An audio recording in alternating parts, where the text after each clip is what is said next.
할렐루야. 성도 여러분 반갑습니다. 오늘은 11월 30일, 11월 마지막 날 수요 예배 하나님 앞에 드리겠습니다. 오늘 예배 오신 우리 성도님들 모두 환영하고 또 주님의 이름으로 축복합니다. 먼저 예배 안내를 드리겠습니다. 오늘 설교의 제목은 하나님의 말씀을 들을 때에 성령 충만을 받으라. 이 주제로 사도행전 10장 말씀 44절에서 48절 말씀을 본문으로 해서 강론을 하겠습니다. 예배 순서는 묵도 찬송, 성경 봉독 설교 순서로 진행을 하겠습니다. 그럼 다같이 묵상기도 하심으로 수요 예배 하나님 앞에 드리겠습니다. 하나님 아버지, 바쁜 생활 가운데서도 오늘 예배를 기억하고 또 주님 앞에 예배를 드릴 수 있도록 귀한 은혜를 주신 것 감사하고 주님의 이름을 높입니다. 이 시간에 우리의 연약한 모습들 다 주님 앞에 고백합니다. 하나님 불쌍히 여겨주시고 성령의 충만한 은혜를 베풀어 주셔서 우리 모두 다시금 새 힘을 얻고 또 어렵지만 이 세상에 빛으로서 힘있게 살아갈 수 있도록 하나님의 인도하심과 하나님의 축복하심이 우리 성도들의 삶 가운데 함께하여 주시옵소서. 예수님의 이름으로 기도하옵나이다. 아멘. 찬송가 182장 찬양 드리겠습니다.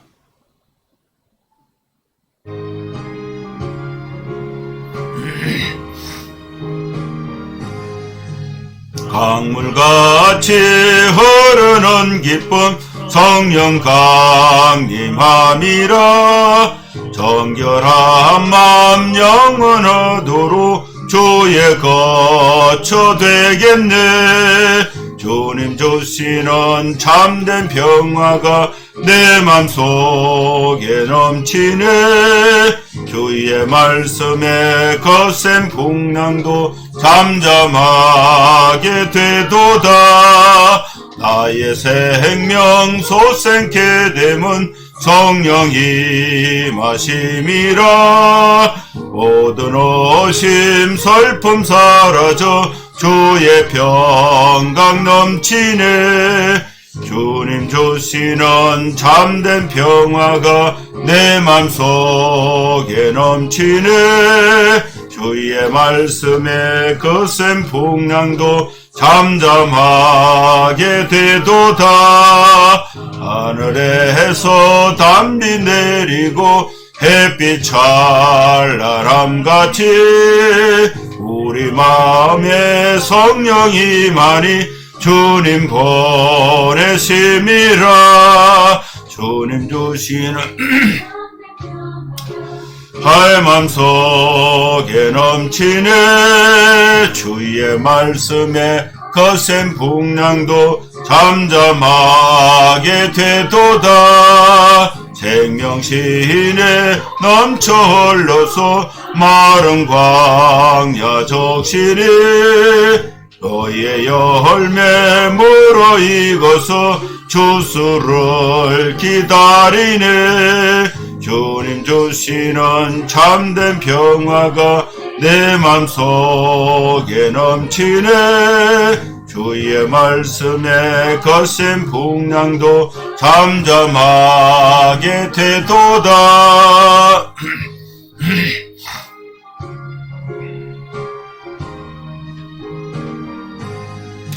놀라우신 주의 은혜로 그의 얼굴 뵙겠네.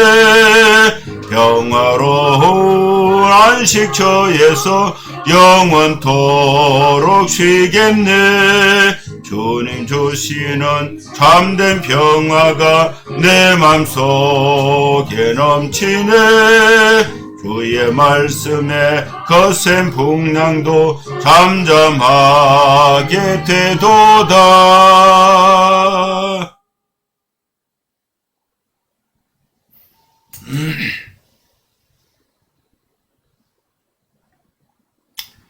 이제 하나님 말씀 사도행전 10장 44절에서 48절 말씀을 봉독하겠습니다.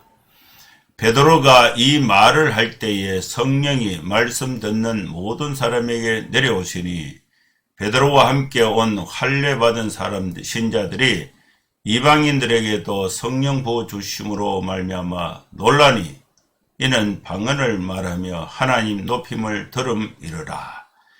이에 베드로가 이르되 이 사람들이 우리와 같이 성령을 받았으니 누가 능히 물로 세례 베품을 금하리요 하고 명하여 예수 그리스도의 이름으로 세례를 베풀라 하니라.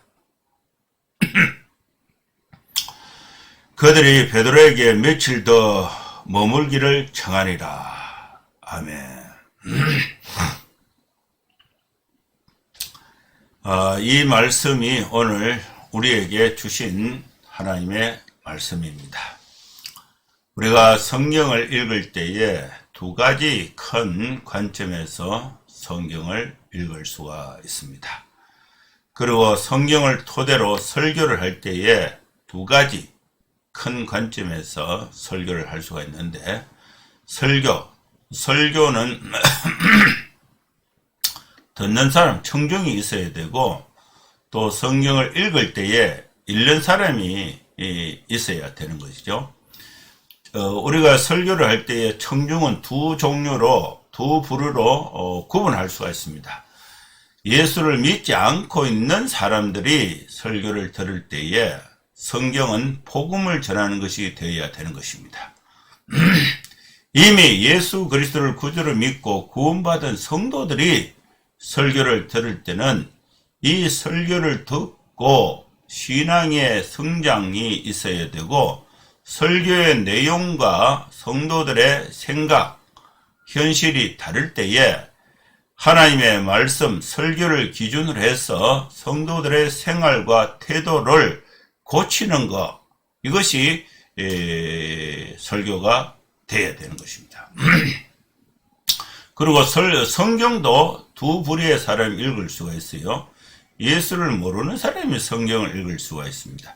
그때는 복음이 역사하셔서 예수를 믿게 되는 역사가 나타나고, 또 예수를 믿는 사람들이 성경을 읽을 때에 그 하나님의 말씀의 지혜를 따라서 자기를 고쳐서 성장과 성숙, 그리고 하나님의 은혜를 받는 수단이 되는 것입니다. 오늘 우리 설교를 듣고 있는 여러분들은 이미 예수 그리스도를 구주로 믿고 있는 성도들입니다. 우리는 열린 마음, 겸손한 마음으로 하나님의 말씀, 나에게 주신 영혼의 양식으로 받아서 우리가 믿음과 신앙이 성장하고 성숙하고 또 새 힘을 얻는 귀한 시간 될 수 있기를 축원합니다. 오늘 우리가 읽었던 이 본문의 말씀이 이루어진 이 배경이, 현장이 어디냐면 가이사라와 욥바에서 있었던 일입니다. 이 가이사라는, 여기가 가이사라고 욥바가 여기예요. 욥바. 예루살렘이 여기입니다. 예루살렘에서 오순절 성령 강림으로 베드로와 또 함께했던 이 120명이 성령의 충만을 받았습니다. 그리고 예루살렘에서 복음을 강력하게 전거하니까 박해가 있었어요. 박해가 있어서 그 박해의 결정판이 사도행전 7장에 스데반 이 돌에 맞아서 죽는 순교의 사건이 생겼습니다. 그러니까 이 예루살렘에 있었던 이 신자들이 흩어졌는데, 루다, 그 다음에 이 가이사라, 욥바, 그 다음에 저 멀리 요 위로 쭉 올라가면은 다메섹 여러 지역으로 흩어졌고, 여기가 수가성 있는 이 사마리아입니다. 사마리아까지 이렇게 흩어지게 된 것입니다. 흩어질 때에 이제 곳곳에서 흩어진 사람들이 신앙생활하고 복음을 전하니까 베드로가 이렇게 다니면서 신방도 하면서 복음을 전하는데, 베드로가 예루살렘에서 루다에 와서 요빠에 머무고 있을 때에 이 가이사라에서 베드로는 요빠에서 기도하고 가이사라에서는 고넬료가 기도했는데, 성령의 인도하심으로 고넬료가 요빠에 사람을 보내서 요빠에 있는 베드로를 가이사라로 초청하게 됩니다. 이것이 이제 가이사라의 그 현재 유물이에요. 이 원형 경기장이 있고, 이 원형 극장이 있고, 이 요빠에 그 원형 극장이 있는 이 유물이 이렇게 있습니다. 아까 이 지도가 이렇게 베드로의 행로를 이렇게 설명했고요. 요거는 이제 요빠의 피장 시몬의 집, 베드로가 머물렀던 집이 피장 시몬의 집이 현재 위치가 이렇게 기념으로 되어 있고요. 이제 이 말씀을 토대로 해서 이제 본문의 말씀을 강론하겠습니다. 가이사라에는 백부장 고넬료가 있었고, 백부장 고넬료는 구제를 많이 하고 또 선행을 많이 했던, 착한 일을 많이 했던 사람이 백부장이고, 백부장은 정한 시간에 하나님께 기도했던 사람입니다.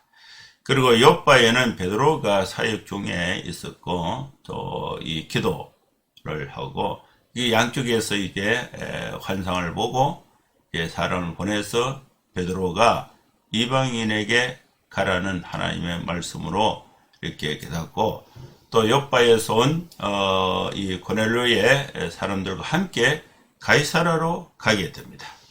가이사라에 도착해서 이제 백부장은 베드로의 설교를 듣기 위해서 집안 사람들과 또 함께하는 군인들을 여러 명을 모아놓고 베드로가 왔을 때에 환영을 하면서, 우리가 하나님의 말씀을 듣기 위해서 베드로가 오는 것을 잘했습니다. 하나님 앞에 서 있습니다. 이때에 이제 베드로가 설교를 시작합니다. 베드로가 설교를 할 때에 어떤 현상이 나타났는가? 44절인데, 베드로가 설교를 할 때에 성령이 역사하는데 성령이 임하게 됩니다. 하나님이 이제 베드로가 이 말을 할 때에 성령이 말씀 듣는 모든 사람에게 내려오셨다. 베드로는 설교를 하고 이방인들, 고넬료를 비롯해서 이방인들은 설교를 듣고, 또 베드로와 함께한 유대인 신자들도 베드로의 설교를 함께 들었습니다. 베드로의 설교를 들었던 청중은 고넬료와 그의 가족들, 또 함께하는 사람들이었습니다. 청중들은 듣고 베드로는 설교를 하고, 이 베드로가 설교하고 청중이 듣는 이 상황, 이 공간에서 성령께서 역사하셨는데, 그 성령께서 모든 사람들에게 베드로의 설교를 듣는 모든 사람들에게 성령이 내려오셨다는 것입니다. 여러분, 우리는 설교를 들을 때에 성령의 충만을 받아야 합니다. 이미 예수 그리스도를 구주로 믿는 우리 성도들은 성령이 우리 속에 이미 있습니다. 이미 있는 상태에서 하나님의 말씀을 들을 때에 그 말씀의 진리가 내 삶, 내 생각, 내 행동을 지배하는 것, 그것이 말씀 충만이고, 그 말씀 충만이 곧바로 성령 충만이 되는 것입니다. 베드로가 요빠에서 가이사라에 올 때에 베드로와 함께 왔던 유대인 신자들, 이 사람들은 이미 할례를 받은 신자들입니다. 그런데 이 할례 받은 신자들은 전통적으로 어떤 생각을 갖고 있느냐? 할례 받지 않는 이방인들은 하나님의 백성이 될 수가 없다. 할례 받지 않는 이방인들과 밥을 같이 먹거나 사업을 같이 하거나 잠을 같이 자거나 상종하는 것은 율법의 위법이 된다. 이것이 어릴 때부터 아예 사상적으로, 체질적으로, 습관적으로 굳어져 있습니다. 할례 받지 않는 이방인들에게 말씀 전하는 것도 허용되지 않고 법을 어기는 것, 율법을 어기는 것으로 생각하고 있었는데, 이 베드로가 그 율법을 깨고 이방인들에게 가서 복음을 전하는 것은 대단한 사건이고 대단한 용기입니다. 이렇게 가능한 것은 보자기 환상을 보고 베드로는 먹으라 했을 때 나는 부정한 것을 어릴 때부터 먹지 않았습니다. 이 대답에 하나님이 어떻게 말씀하시냐? 내가 깨끗하다는 것을 네가 왜 더럽다고 하느냐? 부정하다고 하느냐? 그래서 그 말씀의 의미를 베드로가 순종해서 고넬료의 집에 가서 설교를 하는 것입니다. 이때에 이방인들이 성령을 받고 또 할례받은 신자들이 이방인들에게 성령을 부어주시는 것을 보고 놀랐습니다. 자기들이 상상도 하지 못하고 자기들이 위법이라고 생각했던 것이 하나님의 역사가 나타난 것입니다. 성령 받은 이방인들은 두 가지 특징이 나타났는데, 첫 번째는 방언을 말하게 되고 또 이들이 하나님을 높이는 일을 하게 된 것입니다. 이것을 본 유대인 할례받은 유대인 신자들은 매우 놀랐다. 자기들의 기존 생각을, 관습을 뛰어넘는 하나님의 역사가 나타난 것을 보고 매우 놀랐다는 것입니다. 그러면 자기들이 지금까지 생각하고 있었던 것이 잘못됐다는 것을 하나님의 역사를 통해서 깨닫게 되는 것입니다. 이때에 이제 베드로가 어떻게 이제 말을 하느냐면은, 이 사람들이 우리와 같이 성령을 받았다. 누가 능히 물로 세례 주는 것을 금할 수 있겠는가? 그래서 예수 그리스도의 이름으로 명하여 예수 그리스도의 이름으로 세례를 베풀게 되는 것입니다. 베드로는 말씀을 전거했습니다. 베드로는 세례를 베풀었습니다. 베드로는 예수 그리스도의 이름으로 세례를 베풀었습니다. 이 세 가지 사건은 전통적인 유대인, 할례받은 유대인들, 또 할례받은 유대인 신자들에게도 충격적인 사역의 현장이 된 것입니다. 이것이 베드로 사역에 있어서 놀라운 것입니다. 여러분, 우리 교회는요, 인종과 신분과 지역과 환경을 구분하지 않고 이 땅에 사람으로 존재하고 있는 어떤 부류의 사람들에게도 기독교가 복음의 한계성, 문화적 제한성을 두지 않고 그걸 극복하고 말씀을 전해야 하는 것입니다. 그리고 세례를 베풀어야 됩니다. 세례를 베풀 때에 두 가지 세례가 있습니다. 세례 요한의 세례가 있고 예수님의 세례가 있는데, 여러분, 교회는 예수 그리스도의 이름으로 세례를 베풀어야 하는 것입니다. 그 결과로 이방인들, 고넬료를 비롯해서 이방인들은 성령을 받았습니다. 말씀을 들을 때에 성령을 받았습니다. 그리고 세례를 받았습니다. 그리고 베드로의 일행을 가이사라의 고넬료 집에 더 체류 머물기를 요청하게 된 것입니다. 이것은 뭐냐? 베드로를 통해서 더 많은 하나님의 말씀을 배우고자 하는 것, 하나님을 더 사모하는 마음이 생겼다는 것을 알 수가 있습니다. 유대인들은 그러면은 그 공간에 있었던 유대인들은 어떻게 되느냐? 유대인들은요, 매우 놀랐다. 몰랐다. 그리고 유대인들은 이방인들에게는 세례를 베풀면 안 된다. 그런 이제 생각을 갖고 있었는데, 이 베드로가 함께하는 유대인들의 이 생각, 관습, 그 다음에 가치관을 확장시키는 역사를 하게 되는데, 이들도 우리와 똑같은 성령을 받았는데 누가 이방인들에게, 성령 받은 이방인들에게 세례 주는 것을 금할 수 있겠는가? 세례를 베풀라. 예수 그리스도의 이름으로 세례를 베풀라. 이렇게 명하게 되는 것입니다. 이 말씀이 오늘 본문에 있는 말씀입니다. 여기서 우리는 세 가지 역할에서 메시지를 들을 수가 있습니다. 여러분, 우리 성도들은 이미 성령의 충만을 받고 복음을 받고 성도로서 양육을 받고 또 세상에 보냄받은 생활 선교사로서 복음을 전해야 할 사명이 있다는 것을 여러분 알아야 하는 것입니다. 여러분, 말씀을 전해야 됩니다. 복음을 전해야 됩니다. 그리고 복음을 받아들인 사람이 있으면은 교회로 데려와서 세례를 베풀어야 됩니다. 교회가 세례를 베풀 때에 예수 그리스도의 이름으로 세례를 베풀어야 하는 것입니다. 이것은 교회가 세상에 복음 전하는 관점입니다. 그리고 두 번째는 복음을 받는 이방인의 관점에서 여러분, 우리는 하나님의 말씀을 들을 때에 성령을 받아야 됩니다. 성령의 충만을 받아야 됩니다. 그리고 죄 씻음 받는 표정으로서 세례를 이미 받았습니다.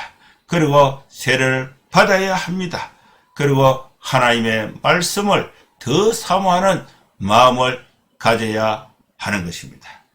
그 다음에 우리가 교회와 함께 일할 때에 이 교회는요, 이 베드로는 예루살렘에서 복음을 전할 때는, 그리고 기도하고 복음 전하고 또 예배할 때는 유대인 신자들만 있었으니까 유대인 신자들, 할례받은 유대인 신자들과 아무런 갈등이 없었습니다. 그런데 교회가 문화를 넘고 인종을 넘어서 크로스 컬처럴, 그죠?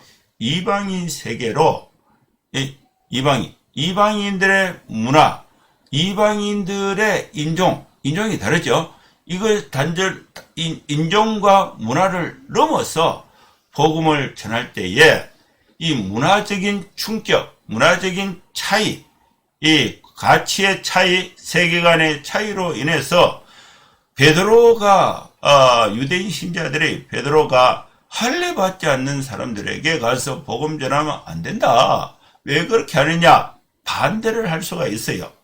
그런데 이 복음은 지구상의 모든 인종, 모든 어떤 종교를 믿고 있든지 어떤 신분에 있든지 이 복음은 차별 없이 하나님 앞에 담대하게 사람들에게 증거해야 하는 것이 교회의 사명이라는 것을 알아야 하는 것입니다.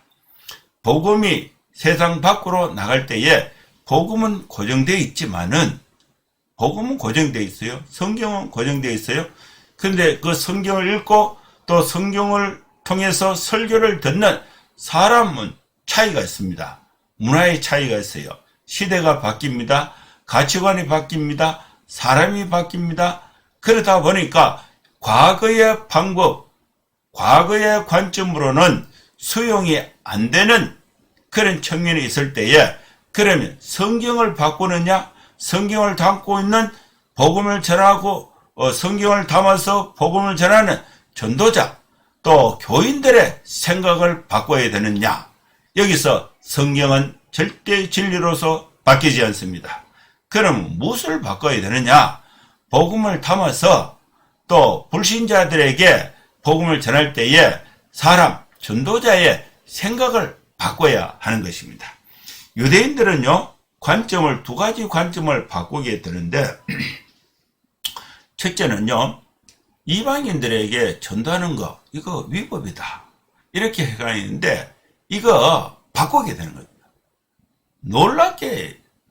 놀랍다.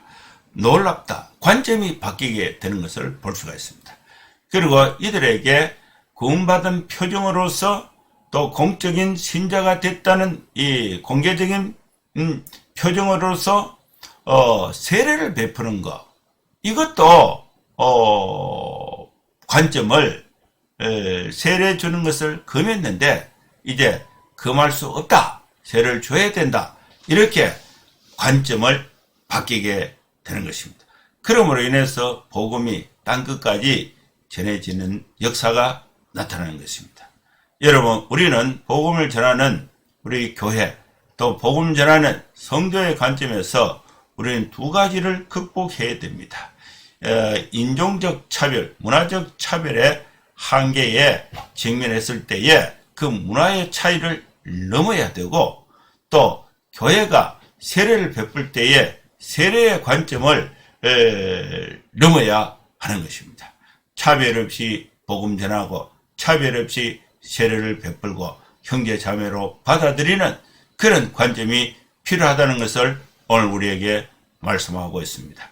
이 모든 말씀이 가능하게 된 그 출발점은 여러분, 우리는 말씀을 들어야 돼요. 그리고 성령의 충만을 받아야 하는 것입니다. 사랑하는 성도 여러분, 여러분 성경을 읽을 때에 성령의 충만을 받으시기를 축원합니다. 여러분, 우리가 하나님의 앞에 나와서 예배할 때에, 설교를 들을 때에, 말씀을 들을 때에 성령으로 충만해서 하나님의 사랑을 온 세상에 증거하면서 세례를 베풀고 또 하나님의 나라를 확장하는데 쓰임받는 우리 교회, 우리 성도들의 삶이 될 수 있기를 주님의 이름으로 축원합니다. 기도하겠습니다. 하나님 아버지, 주님의 은혜를 감사합니다. 오늘 우리에게 주신 이 말씀을 나에게 주신 말씀, 우리 교회에 주신 말씀으로 받아서 인종의 차별 없이, 문화의 차별 없이, 종교의 차별 없이 우리가 담대하게 하나님의 말씀을 증거하고 또 세례를 베풀어서 하나님의 나라를 확장하고 교회를 문화와 인종의 장벽을 넘어서 개척하는 하나님 땅끝까지 이르러 복음이 정인이 되고 지상명령 성취를 돕는 교회, 지상명령 성취를 돕는 성도들의 삶이 될 수 있도록 하나님 축복하여 주시옵소서. 예수님의 이름으로 기도하옵나이다. 아멘. 축도하겠습니다. 이제는 우리 구주 예수 그리스도의 크신 은혜와 하나님의 사랑과 성령의 감동함과 역사 충만 축복하심이 이곳에 함께 예배하는 모든 성도들 머리머리 위에 이제로부터 영원토록 함께 있을지어다. 아멘. 감사합니다. 예배는 마쳤습니다. 여러분 한 주간도 또 건강하고 또 행복하게 생활하시고 또 다음 주에 또 뵙도록 하겠습니다. 감사합니다. 샬롬.